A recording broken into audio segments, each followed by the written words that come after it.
Hello and welcome to this mini show on how to deal with Zoom fatigue. I've invited my very good friend, Olivia James, who's a therapist and an expert when it comes to anxiety and trauma. And she's been helping people with public speaking, with speaking on camera, and that's why I've invited her to help me deal with Zoom fatigue.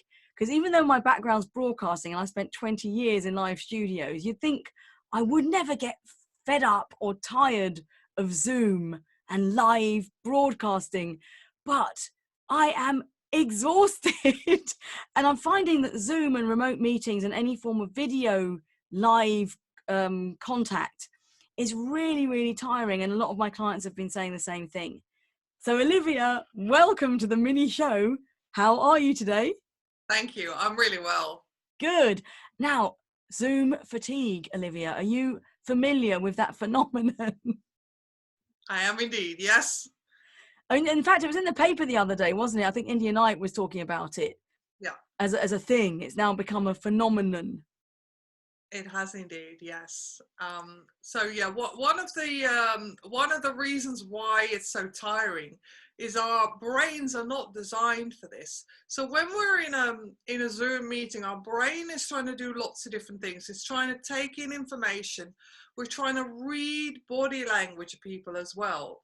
And it's impossible to read your body language because I can only see a part of you. So my brain is consciously trying to read you and saying, is she safe? Is she happy? Is she a threat? Does she like me? Like all this stuff. And imagine, so my brain is trying to do that. Then imagine there's like a whole panel of 20 faces looking at me. My brain is trying to do this without me even being consciously aware of it, and taking in information and thinking, how do I look? How do I look okay? And modern humans have only been around for about 500 generations. And I can tell you for sure, our brains are not designed to deal with Zoom. And and if we have a lot of Zoom calls in a day, can you imagine the effect gets amplified? Yeah. And so one of my clients said the other day, I did 6 Zoom calls and I'm absolutely exhausted. And when I've been working with clients that want, say, some one-to-one sessions and they try and block out a whole morning or an afternoon, they want this one-to-one and that one-to-one session, even in a live environment, doing back-to-back sessions with people is quite exhausting because you're helping people and when I'm helping people with their confidence, I might be helping them with their speech or whatever. I like to put in 100% of my energy into them. So having one-to-one sessions, I find quite tiring anyway. So I try not to do more than a couple of hours at a time. But I'm finding that with Zoom, it's even the hour seems to be more than an hour because you've got to log on a little bit before. Then the actual hour that you're on Zoom for it's really, you've got to put in, I feel like I'm putting in the energy, the live energy and the camera energy and the listening energy. And I thought it was just me, maybe I'm overdoing it. Maybe it's just me getting tired because I find it quite exhausting not having a real human being in the room. Yes. I can't actually feel the human. So Exactly. my brain's making it up. Is that, why is it so tiring, do you think? Your brain is one of the things that is missing is it's called co-regulation. So normally if we were in a room like together, I know you've been to my practice and we've worked together. If we were in a room together, we could be in the bar together, Olivia. We've been in the bar together. So our nervous systems it's called co-regulation. So if you're in a good mood, I can start to settle. And if you're really grumpy, I will start to feel like, so our nervous systems regulate together. And on Zoom, that becomes a lot more difficult. So there's a layer of like disconnection that happens as well. But still our system is still trying to do that automatically. So that part of us is like a part of a computer still trying to co-regulate. Yeah. The other thing is that it's called neuroception, where I'm trying to work out, that look, I don't know, she looked away, does that mean she doesn't like me? And our brain is still trying to do all that stuff at the same time. You were telling me before about a baby's view of its mother's face. When we're born, on the whole, if we're lucky, then the first person that we see is like a parent or a caregiver, and they're going to be about 30 to 40 centimeters away from us. So kind of like really close, like really Exactly. close. And Yeah. we're going to feel like safety and connection from them. So if we see somebody You have who a looks face like this. so Oh, adorable, then the part oh. of us is still also looking for that.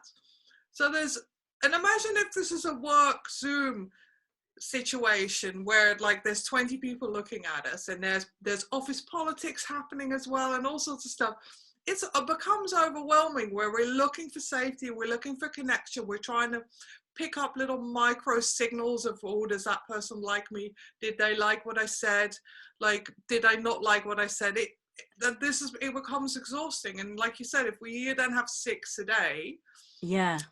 it you know, we're not designed for it, basically. Yeah.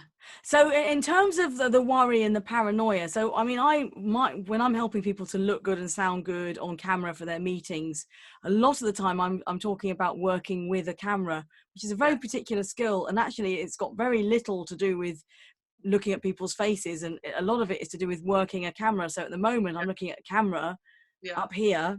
I'm not looking at you uh-huh. properly. I'm sneaking in the odd little glimpse Yeah, here and yeah, there, yeah, but at yeah. the moment I've got this camera because we're talking to each other through a lens. Yes, So I mean, that's why I think I get tired personally, because I'm doing a lot of this camera work rather than live, yes, just settling into looking at your body language. yeah, yeah, yeah, yeah, But this kind of what you're describing there is kind of our natural paranoia. Is like we must spend the whole day being paranoid. What do they think of me? What do they think of me? Do they yeah, like it? Are they switching off? Why are they switching off? Why yeah. is he looking away? Why are they looking at their phone? Why do they look disapproving? And it's all survival stuff. It's all stuff that's ingrained in our brains, because Yeah, like it links to the tribal. It basically links back to, you know, our how we've evolved in tribes, where being part of the tribe basically ensured your survival. So reading those little micro cues about, oh, have I offended this person? Offending somebody in a tribe could basically mean that you would be excluded from the tribe, and then you would die, basically. right. So Okay. So in other words, it's not surprising that Zoom is exhausting. Your yes, brain is doing all these tiny little jobs, extra jobs, extra jobs. Plus you've got the camera and trying to work with the camera. yeah, Plus you actually have a responsibility, and you are pitching your ideas and you're motivating people, and you can't switch off. When you're on Zoom, you cannot switch off. And we've seen what happens if you do switch off on Zoom. And I don't suggest you try it. Don't pick your nose or start relaxing and not wearing your trousers. And I've got a lot of stories like that. I write about them in my newsletter.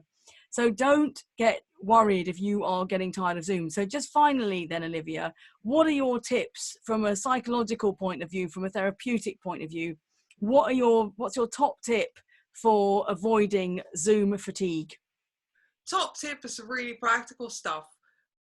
If there's any way you can avoid doing a Zoom call, avoid them. Basically, self-preservation for work. Like there's a lot of social pressures on us now to be on Zoom the whole time.